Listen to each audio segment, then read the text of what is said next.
ഏതെങ്കിലും ഓതാത്ത ദിവസം വളരെ ഉണ്ടാവും, വളരെ കുറവാണ് എനിക്ക് പറയാനുള്ളത്. കാരണം എൻ്റെ വീട് അങ്ങനെ ആയത് എനിക്ക് ഉദാഹരണമാണ്. ഓരോ വീടും നമ്മുടെയൊക്കെ രക്ഷാകർത്താക്കളായാലും ഒരുപാട് ഖുർആൻ പഠിച്ചവരോ അല്ലെങ്കിൽ ദീനിയായ കാര്യങ്ങൾ ഒരുപാട് പഠിച്ചവരോ ഒന്നും ആയിരിക്കത്തില്ല. കുറച്ച് ആളുകളുണ്ടാവും, അല്ലാത്തവരായിരിക്കും കൂടുതൽ. അതങ്ങനല്ലേ സാധനം സാർ.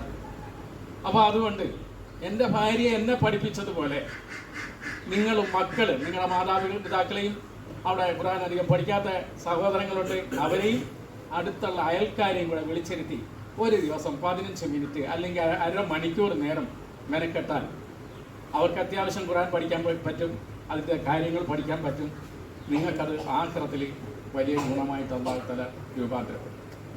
ഇതാണ് എനിക്ക് മെയിനായിട്ട് നിങ്ങളുടെ അടുത്ത് പറയാനുള്ളത്. പിന്നെ ഇവിടെ ഈ വൃത്തിയെയും വെടിപ്പിനെയും കുറിച്ചൊക്കെ സംസാരിച്ച് ഈ ഈ വൃത്തി എന്ന് പറയുന്ന ഈമാനിൻ്റെ ഭാഗമാണ്. അപ്പോൾ അത് നമ്മൾ വൃത്തി എന്ന് പറയുമ്പോൾ എന്താ, നമ്മുടെ പരിസരം മാത്രം വൃത്തിയാക്കുകയല്ല, നമ്മുടെ വീടിൻ്റെ അകം മാത്രം വൃത്തിയാക്കുകയല്ല, നമ്മുടെ വസ്ത്രം, നമ്മുടെ ശരീരം, നമ്മുടെ പരിസരം ഇതൊക്കെ വൃത്തിയായെങ്കിൽ മാത്രമേ ഇതിനകത്തുള്ള ഹൃദയം വൃത്തിയാവട്ടെ. അപ്പോൾ എല്ലാ കാലത്തും ഏത് സമയത്തും എവിടെയാണെങ്കിലും വൃത്തിയുടെ കാര്യത്തിൽ യാതൊരു വിട്ടുവീഴ്ചയും നമ്മൾ അനുവദിക്കാൻ പാടില്ല. നമ്മുടെ കയ്യിൽ നിന്ന് വേസ്റ്റ് അതിനൊരു പ്രത്യേക സ്ഥലമുണ്ട്, അത് അവിടെ തന്നെ കൊണ്ടുപോകണം. നമ്മുടെ ബുക്കുകൾ നമ്മുടെ പഠനം കഴിഞ്ഞ് കൊണ്ടുവയ്ക്കാൻ ഒരു പ്രത്യേക സ്ഥലമുണ്ട്, അത് അവിടെ തന്നെ കൊണ്ടുവയ്ക്കും.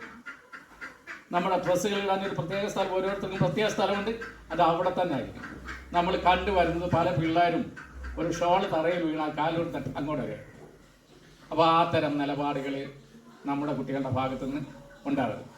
ഇന്നലെ ഞങ്ങൾ ഒരു വീട്ടിൽ ഇങ്ങനെ സംസാരിച്ചു കൊണ്ടിരിക്കുമ്പോഴേ ഒരു വഴിയിൽ ഏകദേശം 100-120 ഒരു കണക്ക് പറഞ്ഞ് ഹാഫിളീങ്ങളായ കുട്ടികൾ ഇപ്പം ദീനുമായിട്ട് കാര്യമായിട്ട് ബന്ധമില്ലാതെ നടക്കുന്നുണ്ട് എന്ന് പറഞ്ഞു. ഇതിലൊരു പക്ഷേ എൻ്റെ മകനും ഉൾപ്പെടും എന്നാണ്, ആ കണക്കിൽ എൻ്റെ മകനും ഉൾപ്പെടുമെന്നാണ് ഞാൻ വിശ്വസിക്കാൻ കഴിഞ്ഞത്. എനിക്ക് തോന്നിയത് അങ്ങനെയാണ്. അപ്പോൾ അതുകൊണ്ട് ആ കൂട്ടത്തിൽ നമ്മൾ ആരും പെടരുത്. മരണം വരെ നമ്മൾ ഇതിലുണ്ടാവണം. മരണം വരെ നമ്മൾ ഇതിലുണ്ടാവണം. നമ്മുടെ രക്ഷാകർത്താക്കൾ നിങ്ങളെല്ലാം നാളെ ഇനി കുറച്ച് കഴിയുമ്പോൾ ഭാര്യയായി, അമ്മായി, അല്ലെങ്കിൽ ഉമ്മായി, അങ്ങനെ പല കാര്യങ്ങളാണ്. അപ്പോഴെല്ലാം നമ്മുടെ കൂടെ നമ്മുടെ മുൻപിൽ എന്താണ് ഉണ്ടാവേണ്ടത്? പരിശുദ്ധമായ ഖുർആനും അതുമായിട്ട് ബന്ധപ്പെട്ട നമ്മുടെ പഠനങ്ങളുമാണ്. അതൊരു കാരണവശാലും നമ്മുടെ ഭാഗത്തുനിന്ന് ഇല്ലാതെ വരരുത്. അതുകൊണ്ട് എനിക്ക് ഒരുപാടൊന്നും സംസാരിക്കാൻ എനിക്കറിയില്ല, അതുകൊണ്ട് ഒരുപാട് ഞാൻ സംസാരിക്കുന്നില്ല. ഈ പരിസരം വളരെ വൃത്തിയായിട്ട് നിങ്ങൾ സൂക്ഷിക്കണം. ഇവിടെ ഞങ്ങൾ താമസിക്കുന്നതുകൊണ്ട് നിങ്ങൾക്ക് ഏതെങ്കിലും തരത്തിലുള്ള ശല്യം ഉണ്ടാവരുത് എന്നുള്ള ആത്മാർത്ഥമായ ആഗ്രഹം നമുക്കുണ്ട്. വീട്ടിൽ ഉറക്കെ ആരെങ്കിലും സംസാരിക്കുമ്പോൾ പോലും നമ്മൾ പറയും, അപ്പുറത്തെ പിള്ളേരും അവരവരൊക്കെ ഉണ്ട്, നിങ്ങൾ കുറച്ച് പതുക്കെ സംസാരിക്കുക എന്ന് നമ്മൾ പറയാറുണ്ട്. നിങ്ങളുടെ കാര്യത്തിൽ നമുക്ക് ഒരു ശ്രദ്ധയുണ്ട്. പരിസരവും പിന്നെ റോഡ് സൈഡാണത്, അതുകൊണ്ട് അച്ചടക്കം.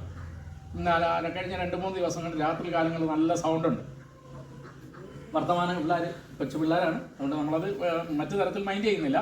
എങ്കിൽ പോലും കുറച്ചുകൂടെ അന്ന് സൗണ്ടൊക്കെ കുറച്ച് സംസാരിച്ച് കാര്യങ്ങൾ നമ്മുടെ പഠനമായിട്ട് ബന്ധപ്പെട്ട് അങ്ങ് പോകണം. അപ്പോൾ വേറെ ഒരുപാട് കാര്യങ്ങളൊന്നും എനിക്ക് പറയാനില്ല. പ്രത്യേകിച്ച് ആൺപിള്ളേരോട് പറയാനുള്ളത്, ഈ പറഞ്ഞ 120 പേരുടെ കണക്കിൽ ഇൻഷാ അല്ലാഹ് നിങ്ങൾ ആരും ഉണ്ടാവരുത്. നമ്മൾ വേറൊരു കണക്കിലായിരിക്കണം. മരണം വരെ ഇതിലുണ്ട് എന്നുള്ള ആ കണക്കിൽ നമ്മൾ ഉണ്ടാവണം എന്ന് മാത്രമാണ് എനിക്ക് പറയാനുള്ളത്. വളരെയധികം സംസാരിക്കാൻ താല്പര്യപ്പെടുന്നില്ല, അല്ലെങ്കിൽ ആഗ്രഹിക്കുന്നില്ല. ഇത്രയും പറഞ്ഞുകൊണ്ട് ഞാൻ അവസാനിപ്പിക്കുന്നു. അസ്സലാമു അലൈക്കും.